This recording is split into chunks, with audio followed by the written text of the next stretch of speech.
Olá, meus alunos, tudo bem com vocês? Retornando aqui às nossas atividades de direito cambiário, desta vez falando de protesto. Protesto, vem comigo. Conceito de protesto. O protesto é um ato formal, portanto, é um ato especificado em lei, relacionado em lei, descrito em lei, pelo qual se atesta um fato relevante para uma relação cambial. Logo, o protesto é um instituto do direito cambiário. E nós temos muito contato hoje com protestos. A gente ouve se falar muito de protestos. E o protesto, originalmente, é um ato estritamente cambiário. E nós temos três tipos de protestos, a depender deste fato que se procura provar, que se procura atestar dentro do direito cambiário. Primeiro protesto. Protesto por falta de aceite do título. Esse protesto se relaciona quando o beneficiário procura o aceitante para manifestar ou não o aceite no título e este aceitante retém o título e não devolve o título ao beneficiário. E a única forma do beneficiário provar que o aceitante reteve o título e não devolveu o título é o protesto. Segundo protesto, segunda espécie de protesto, que segundo fato relevante também por direito cambiário que deve ser protestado, a falta de devolução do título. No vencimento, o beneficiário procura o sacado, que é o devedor principal, para efetuar o pagamento. E esse devedor principal, ele tem o direito de reter o título por 24 horas para verificar a veracidade do título e depois efetuar o pagamento.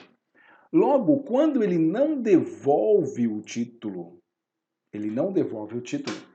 não há outra forma de provar essa não devolução senão através de um protesto. Portanto, senão através desse ato formal que atesta esta não devolução do título.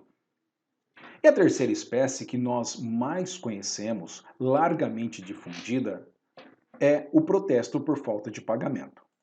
No vencimento, o beneficiário procura o sacado para efetuar o pagamento e o sacado não faz o pagamento, não procede com o pagamento. A única forma que o beneficiário tem de provar a ausência de pagamento, o não pagamento, é através do protesto. Portanto, ele vai protestar o título pela falta do pagamento. Portanto, o protesto ele é um ato formal que atesta três fatos relevantes: ou a falta de aceite do título, ou a falta da devolução do título, ou a falta de pagamento do título. E vocês vão perguntar, professor, o protesto é obrigatório? Ou seja, necessariamente o protesto é obrigatório? E já passo a resposta para vocês. Depende. Depende. Se vocês procuram o exercício do direito do crédito contra o devedor principal e os seus avalistas, o protesto é facultativo. Porém, se procura exercício do crédito contra os coobrigados e seus avalistas, o protesto é obrigatório. Ou seja, o protesto vai ser obrigatório para o exercício do direito de crédito contra os coobrigados. Leia-se, contra o sacador, contra os endossantes. Mas será facultativo para o exercício do direito de crédito contra o devedor principal e os seus avalistas. Tudo bem? Preciso protestar o título para exercer direito de crédito?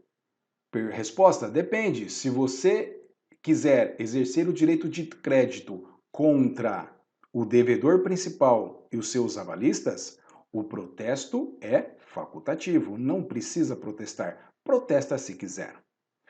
Porém, se você quiser exercer o seu direito de crédito contra os coobrigados, leia-se sacador, endossantes e seus avalistas, necessariamente você vai precisar protestar o título. Ótimo!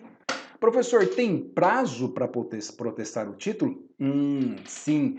E aqui nós temos que ficar muito apercebido. Por quê? Porque o protesto, a lei específica do protesto, que é a Lei Uniforme de Genebra, esse tratado internacional assinado pelo Brasil, ratificado pelo Brasil, ele estabelece um prazo para o protesto.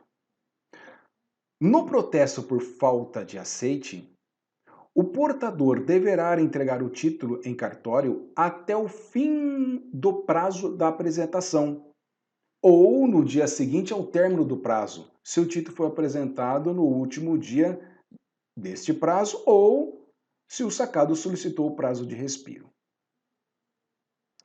Porém, olha aqui, nesse protesto por falta de pagamento, que é o mais comum,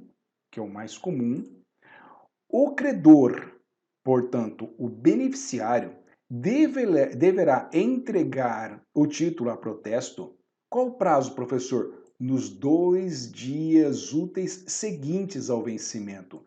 Só isso somente tem 2 dias úteis após o vencimento para efetuar o protesto. Professor, mas se o protesto se deu fora desse prazo?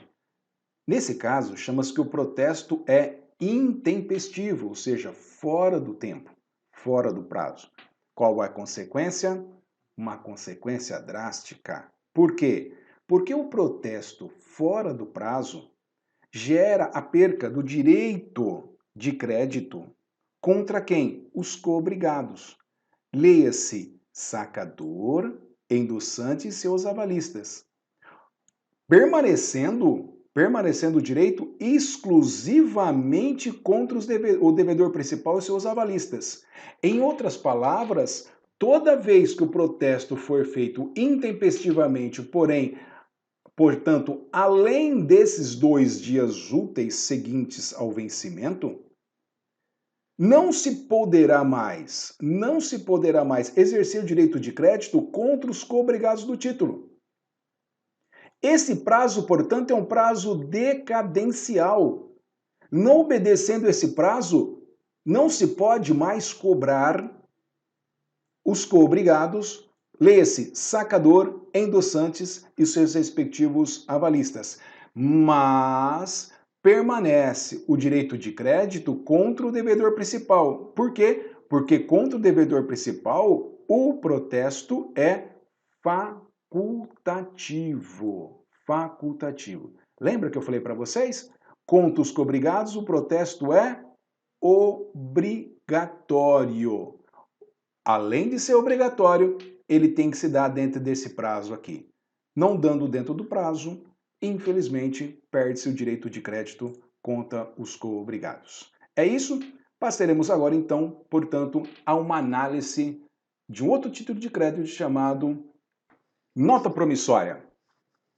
Vamos lá, nosso segundo título de crédito a ser estudado. Já estudamos a letra de câmbio, passamos agora para a nota promissória. Conceito: nota promissória é uma promessa de pagamento. É uma promessa em que o emitente, que é o devedor, portanto, o sacador é o próprio devedor, se compromete diretamente com o beneficiário, que é o credor, beneficiário, a pagar uma certa quantia em dinheiro. Então nós temos aqui dois sujeitos. Aquele que emite, que é o sacador, e também é o principal devedor do título. Nessa figura do emitente, funde-se duas pessoas, sacador e sacado. Quem está emitindo é quem vai pagar o título, quem está lançando a promessa de pagamento do título. E o segundo sujeito é o beneficiário, aquela pessoa que é o credor na quantia. Nisso se difere a nota promissória da letra de câmbio.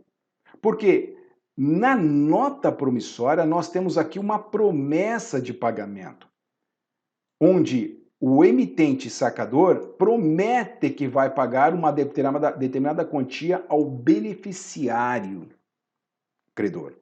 Enquanto na letra de câmbio, nós temos uma ordem de pagamento. E aqui nós temos três sujeitos na letra de câmbio: sacador, sacado e beneficiário. Tudo bem?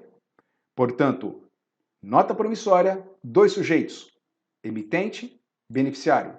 Letra de câmbio, uma ordem de pagamento que tem três sujeitos: sacador, sacado e beneficiário. Quais são os requisitos, professor? Os requisitos da nota promissória, ele é um documento formal e que deve obedecer especificamente o que está estabelecido em lei. Portanto, deve ter a denominação nota promissória, uma promessa pura e simples de pagamento, a data do vencimento, o nome do beneficiário, o lugar de pagamento, que vai ser feito esse pagamento, a data em que a nota promissória foi emitida e logo a assinatura do emitente ou subscritor, que também é o principal devedor. Lembrando que na nota promissória não existe a figura do aceite. Por quê? Porque quem está emitindo o sacador é o próprio sacado. Aquele que emite é o que vai pagar. Tudo bem? Ótimo. Caso não conste na nota promissória a data e o local de pagamento, esta será um título pagável à vista no local do saque. E segunda observação, o endosso, aval, vencimento, pagamento, protesto e execução da nota promissórias são idênticos à letra de câmbio. Portanto, quando se estuda a letra de câmbio, se estuda muitos institutos da nota promissória. Tudo bem? Agradeço pela atenção, muito obrigado, tenha um ótimo dia.